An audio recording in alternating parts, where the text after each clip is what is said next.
People's Democratic Party has won the July 13 council polls in the 24 local government areas in Delta State. The results of the election were announced on Sunday in Asaba at the headquarters of the Delta State Independent Electoral Commission. Addressing newsmen after the declaration of the results by the local government area returning officers, DSEC chairman Dr. Jerry Abaike said the Allied People's Movement, APN, won in one electoral ward in Oshimili South local government area.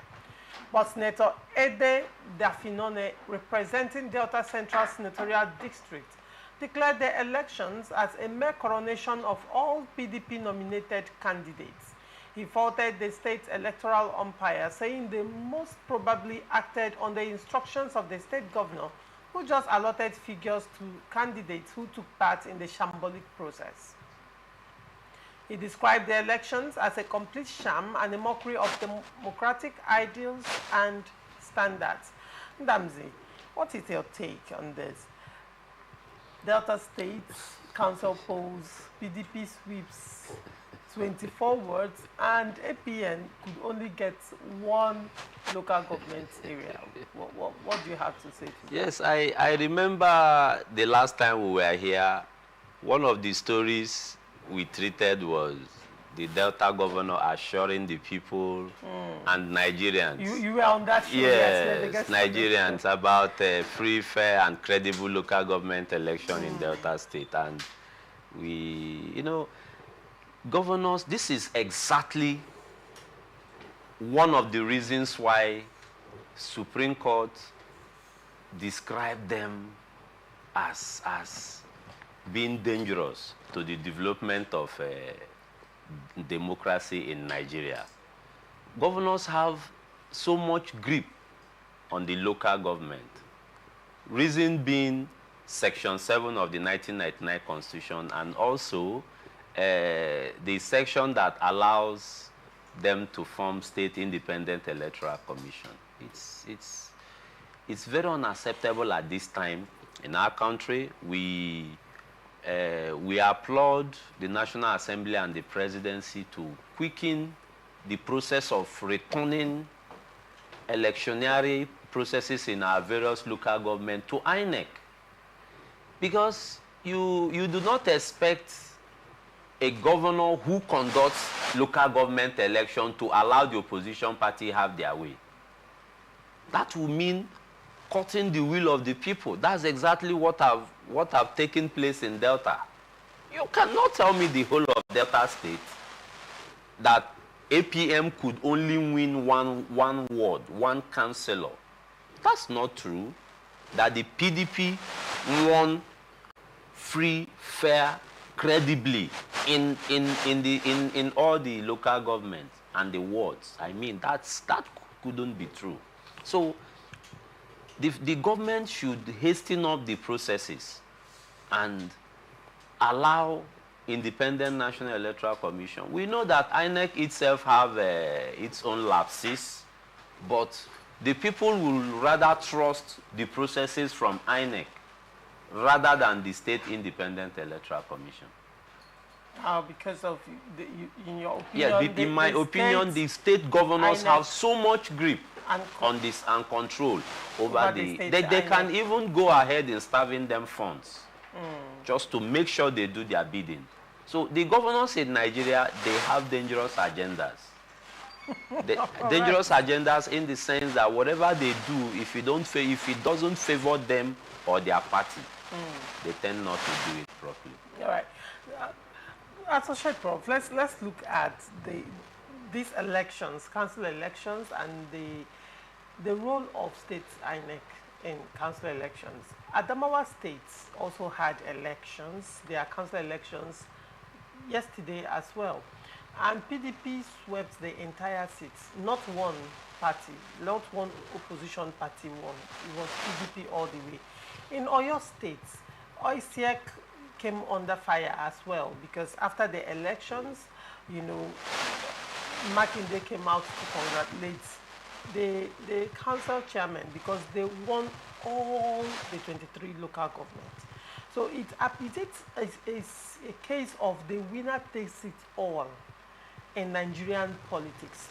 Whichever party that is the ruling party, when it comes to council elections, I mean, they take it all. Yeah, it's unfortunate, really, you know, that politics in Nigeria has become a do-or-die affair. And that I have attributed to the fact that, you know, actors of Nigerian state, I mean leaders and politicians, see the state and its apparatuses as means of enriching themselves. And, you know, because of that, the political sovereignty of the people, you know, has been taken away from them to the effect that, you know, the people that are supposed to decide who should be their leader, you know, have been relegated to the background in that circumstance. And so what is playing out is the fact that, you know, the political gladiators have cashed in on that and have decided to protect their own personal interests. You know, it's quite worrisome, you know, that in a context, you know, you don't have a situation where people now have the opportunity to decide who should be their leader. And that we have seen over time, because even from the national INEC, we are living witnesses to what the kind of elections we've been having in this country. We're not even satisfied with the outcome of the conduct of election by INEC. And that is also what is being replicated at the state level. What do you expect? It's replicated at the state level. I mean, like I said earlier, we have 3 organs of government, you know, and there should be check and balances among these 3 organs of government. But unfortunately, because of this winner takes it all, zero-sum game, you know, you have also members of the legislature, the House of Assembly, you know, that is supposed to actually be a check on the executive. They have also compromised, because those who are also elected in the Houses of Assembly are also, you know, cronies of the governor. They have manipulated it in such a way that, look, if you are not part of this scheme, you are not going to be elected. And they have devised these means through electoral malpractices that you almost have all the members of the same political party are also members of the House of Assembly. And so, where is the opposition? Where is the vibrancy? So you have all yes members in the House of Assembly, and they are used as instruments in the hands of the governor. The governor can just wake up one morning and say, look, Speaker, tell your people, do this. And it is done. In most cases, there may not be even official convening of the House, and decision already has been taken. So where is the vibrancy? Where is the check we are talking about? Because if there is no check, of course, given the principles of theory of separation of power and checks and balances, you expect that there is going to be arbitrary rule to the extent that it's also going to affect the political sovereignty of the people, particularly in terms of deciding who should be their leader. I mean, that is a basic tenet and ingredient of democracy. So what we expect when the hands of the House of Assembly, you know, the wings are clipped, the organ that is supposed to act as a check on the executive arm, you know, they have been clipped, they have been mortgaged, they have been pushed to the box, and they cannot do anything. So you have the governor, the free hand, having the free hand to operate. So what is playing out is just a replication of what is happening even at the national level. So, and it's also affected the state, it's affected the local government. The point is that we cannot do anything very, very substantial and impactful in a democratic process, in the consolidation of democracy, when we still have election fraught with irregularities. And of course, those irregularities are also dependent on some factors, particularly the fact that, you know, one of the conditions for democracy to thrive is the fact that you must have economic well-being of the people.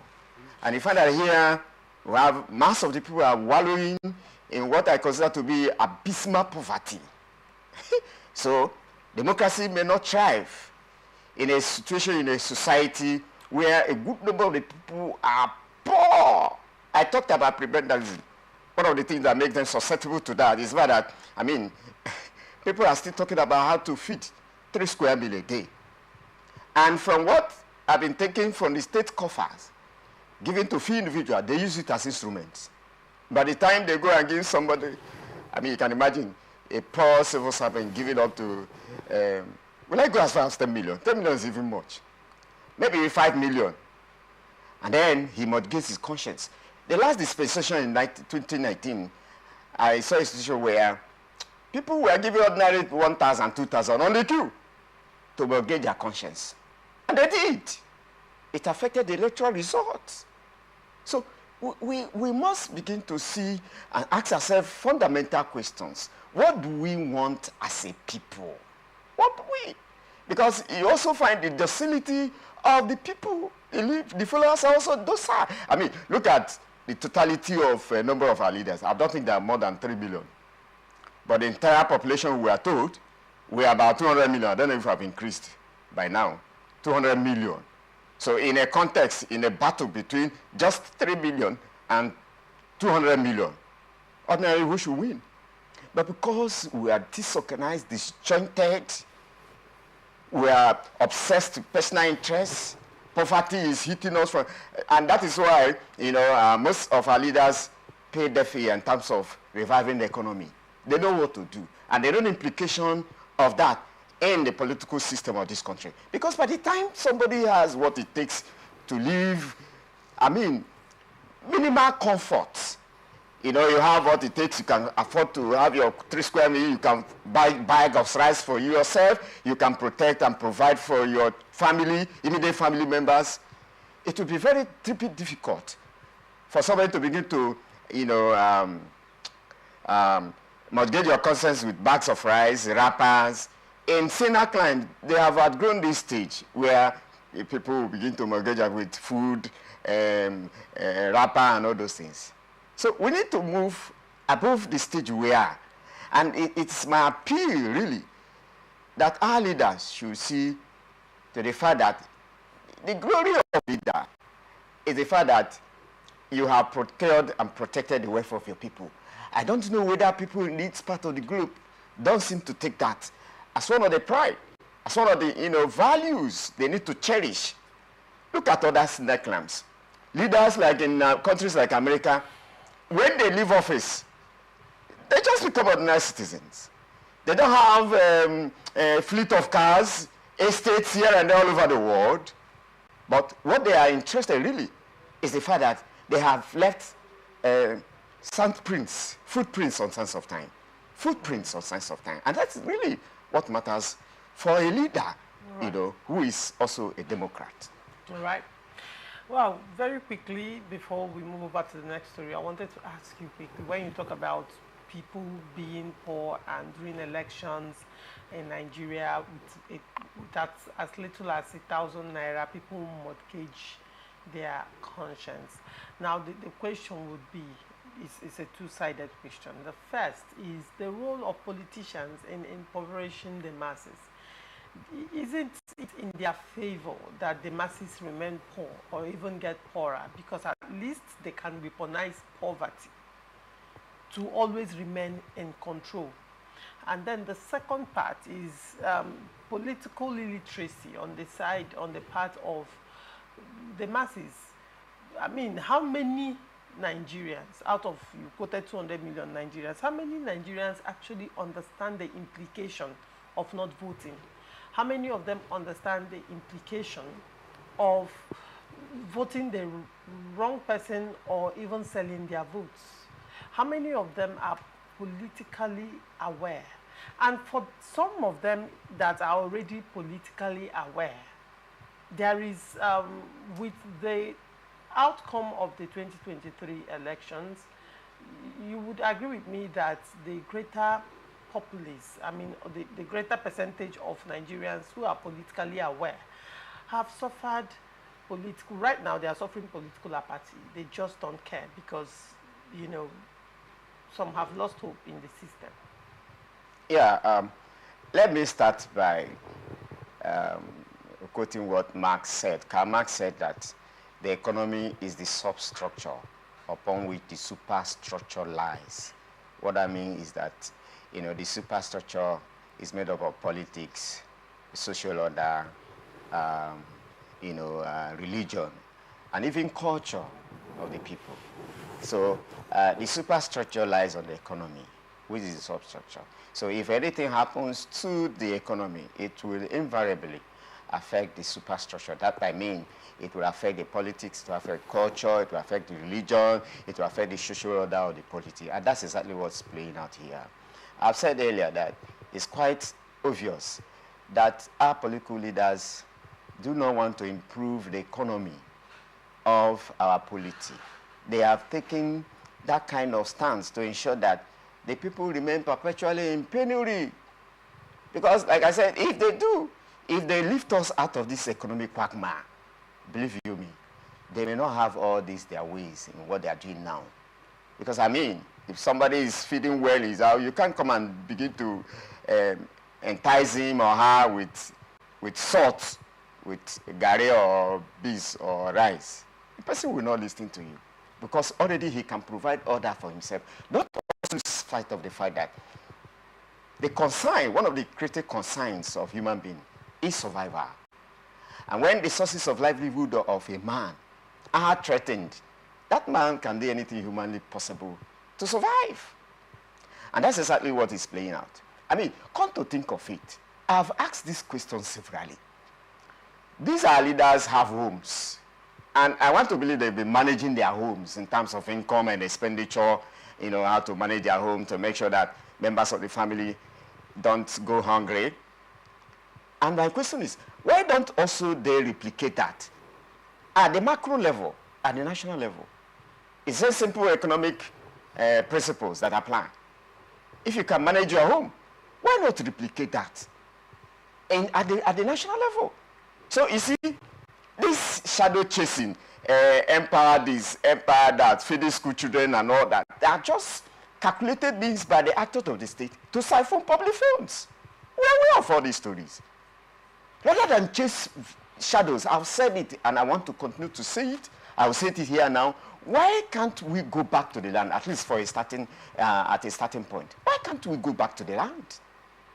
If federal government can, establish mechanized farm in at least one in each of the 30 states, and the state government will deploy that in local government areas, and local government areas in their communities, give Nigeria 5 years, we will bounce back. Economy, at least we can feed ourselves. And we even have more to export to other countries. Take, for instance, Reason Pan here in River State, years back, was a very strong pillar of the economy in River State and even in Nigeria. Reason Pan was processing palm oil. You know what? Malaysia came here and understudied the process, went back to their country and replicated same. Today, Malaysia is about the highest exporter of palm oil in Nigeria. But what is happening in the River State here? Reason Palm is almost dead, is dead, has died a natural death.